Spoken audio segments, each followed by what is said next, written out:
When they first brought Drax home, the pup seemed almost too big for the tiny space they'd made in their hearts.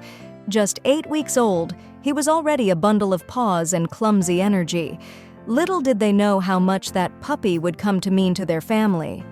As Drax grew, so did the mother's belly, for they were expecting their first child. Drax had a natural gentleness about him, and he'd lie by her side, resting his head on her stomach as though he already knew what was coming. When their son was born, they worried Drax might feel jealous, but the big-hearted dog only seemed curious.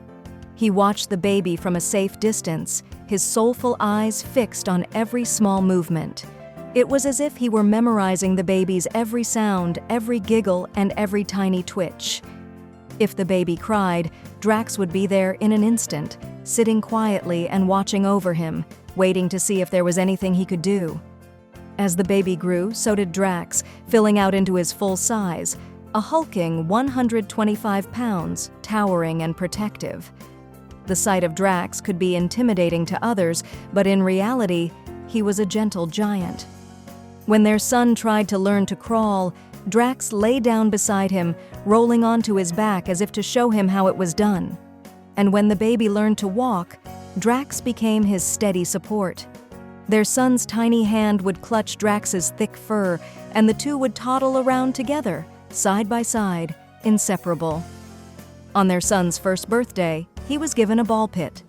The boy squealed with delight, crawling into the mountain of colorful balls. Drax, of course, was there too, plopping his big paws into the pit, sending balls bouncing all around. They laughed as Drax tried to nuzzle his way to the bottom, despite his size, just to be close to his little friend. Then winter came, bringing with it the promise of Santa. This was the first year their son had heard of Santa Claus, and his little eyes grew wide with wonder at the tales of the jolly man in red. When they dressed up a friend as Santa, Drax sat beside the boy, watching, as if wondering what the fuss was all about. Their son clutched Drax's fur tightly, his eyes flicking between Santa and his loyal companion, looking for Drax's reassurance. Drax, unfazed, watched with a calm that spoke volumes, as if to say, "I'm here, you're safe." If you liked the video, put like and subscribe to the channel, where you will find a lot of interesting things.